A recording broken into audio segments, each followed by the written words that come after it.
Welcome back to my obsession, you guys. I have a Bestech Platypus here.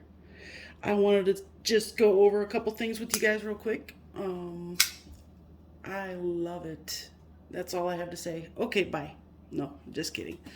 Yeah, so the platypus, I have to say, first and foremost, the handle, it is okay. First, this thing is such a funky shape, and I really love the fact that they call it the platypus because platypus, the animal, is a really funky shape. So it is so fitting that they call this the platypus because look at it. I mean, even the color reminds me of a platypus. Sorry, I didn't mean to hit the camera there. All right, so the handle, yeah. Check out the colors. I love how they incorporated a few different colors into the G10. Now, to me, it looks just brown striped, but I believe in the description it said brown and orange and tan. So, like, brown and tan. That's what it looks like to me, anyway. Uh, Either way, I love the way they did it. I even love the way there's this fading right here around the pivot. It almost looks a little like micarta in a way, or like it's already aged. I kind of love that actually. Not kind of. I love that. Um, the handle width is perfect too because it adds to the fact that this thing it's got a great sharpening choil, but the plunge grind is a little weird on it. I will admit that. Um, the thing is you can still a little. I'm a big choking up kind of person. I don't mean throwing up. I mean choking up. I just choke up on knives all the time. So I will use this to choke up with, and I already have, honestly. So this works perfectly together. It's got this little bit of jimping right here.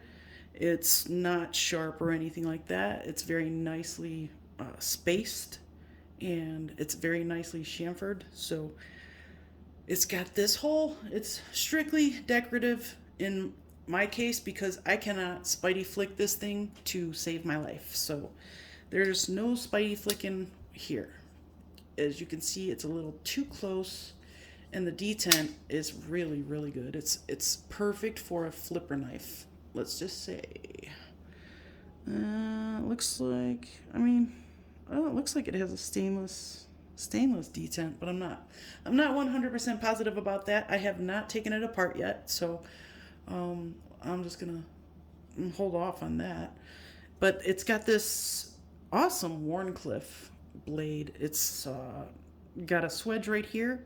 It's decorative, but it's also very utilitarian because of the shape, especially in my job. Like I say, every time I have a Warncliffe or a sheep's foot in my hands here, it's like perfect because you still have a little piercing power. So it's nice. It will slice through fabric like nobody's business, and it pokes holes very well. So I do love the blade shape. Now the thing with the blade though is and it's a good thing they gave you quite a bit to sharpen off because I mean, I don't know if that's a good thing or a bad thing, to be quite honest. I just don't feel like they made the blade wide enough. Um, this thing is so skinny, it's crazy. So, as you can imagine, it's not going to stay very thin behind the edge with sharpening. So, I didn't really realize that when I was looking at the photo of it. And when I was looking at the pictures online, I was not thinking about how thick it would be behind the edge. I never really do. Um, but thinking about this is nearly 4 millimeters. So if you could imagine, it's not a really quick drop to a really thin edge. So this is definitely gonna end up being just a beater knife. But it's fine. It's a budget knife. It's perfect for beating on. The pocket clip is awesome. I have zero complaints about it. They use dome screws, but they did. It is inset to the G10. There's no, you can't reverse it. So, and it's just one user. That's all they included on this one, unfortunately, guys. But the action is smooth as butter. It's not drop shut, but it has a very snappy deployment and then a very smooth shut. And I love a smooth shut.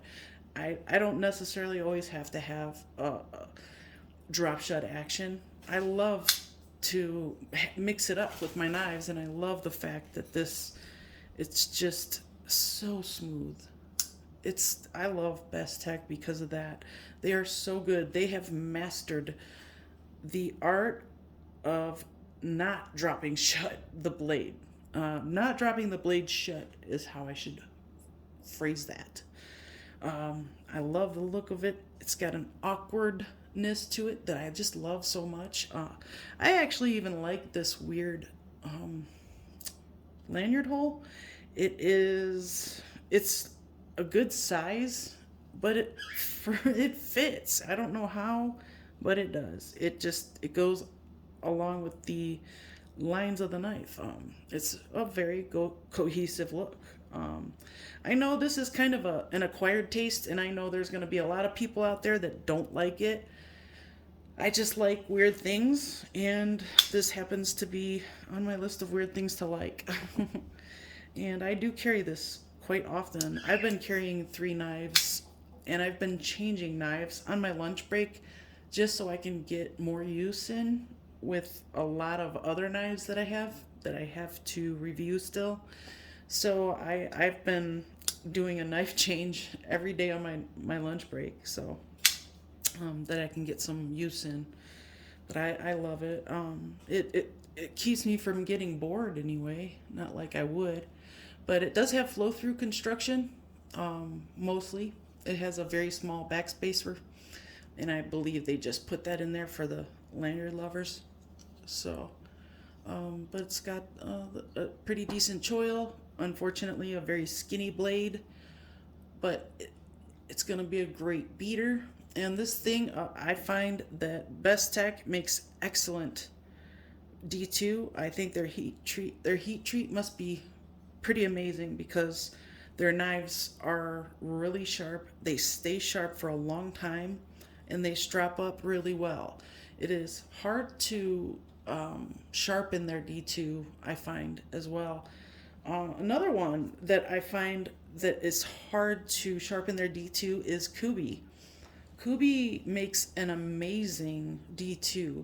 I think their heat treat or something they do is, I think whatever these two companies do to their knives, their D2 is amazing. It provides for a really tough and a really hard steel. But there's always that downside of not being able to sharpen it very fast. It's all good with me though. I would much rather have a really amazing D2 with a great heat treat that I don't have to sharpen for a very long time, especially with a blade this thin, than have a crappy D2 or a company that's claiming it's D2 when you know it's probably 3CR or something. But yeah, these guys, they are the real deal. Kubi and Bestech, they're doing it right. And they're both going to be in my end of the year competition of budget blades. I can't wait. Comment below and let me know if there's a knife you want to see or you think deserves to be seen in the competition of the budget blades. Let me know what you think of this knife. I know there's going to be some naysayers out there, but I still want to hear it. Let me know. If you hate it, what do you hate about it? If you like it, what do you like about it? Leave me some comments. Please like, share if you want to. Please subscribe. Please click the bell for notifications. And I will keep bringing you videos about knives and my opinion on those knives. See you soon.